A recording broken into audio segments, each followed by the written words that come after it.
In 1993, after 3 decades of brutal war with Ethiopia, the people of Eritrea finally won their independence. But what they gained in sovereignty, they lost in freedom. When Eritrea broke away from Ethiopia after years of bloodshed, the world applauded. It was seen as a miracle. The hard-earned liberation led by the Eritrean People's Liberation Front and his charismatic commander, Isaias Afwerki. He was hailed as a liberator, a revolutionary, a man of the people. But that image wouldn't last long. Before I proceed, please give this video a like, subscribe and share. But if there's a reason why you won't subscribe, please let us know in the comments. Thanks. Afwerki became Eritrea's first president in 1993 and has remained the one and only president since then.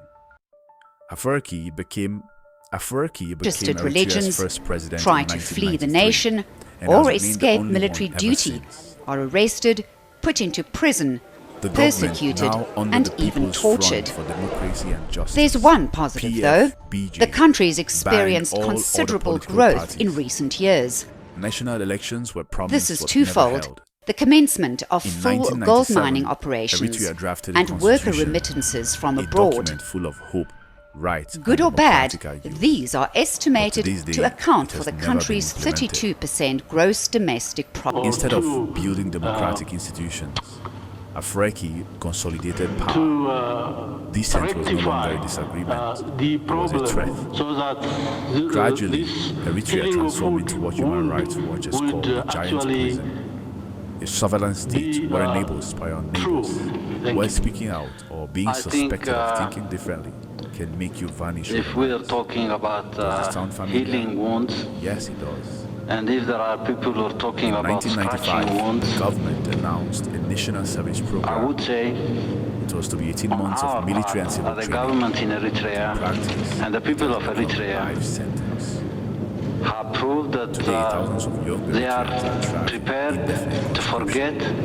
forced They to are work for the prepared to state for constructively years. contribute Sometimes in not healing the wounds, little longer. but working together to develop and flee. cultivate Thousands have new drowned in the Mediterranean, relationships trying between the to peoples of escape. Eritrea Others and end up in Ethiopia. refugee camps in Sudan, I Ethiopia, have and heard Libya, where they face about many exploitation, torture, slavery, and sometimes death.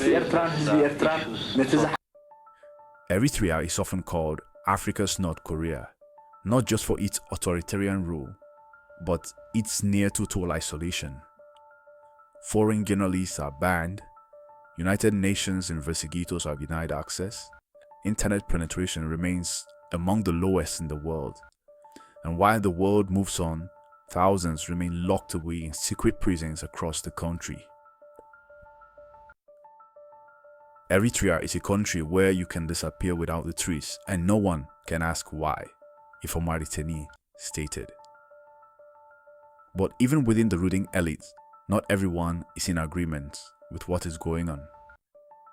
In 2001, 15 senior officials of the Eritrean government, the G15, wrote an open letter demanding democratic reforms.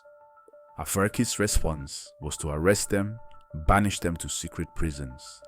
Since then, no one has ever seen them again. From a revolution that inspired millions to a regime that silences all opposition, Eritrea's journey is a warning. Freedom without accountability is not freedom at all.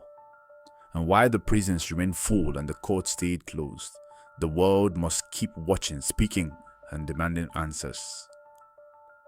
In the next episode, we uncover the hidden prison network and the fate of those who were simply vanished. Please don't forget to subscribe, comment, and share this episode. If there's a reason you won't support us, please tell us in the comments. And then we're just getting started, but I don't want to miss episode 2.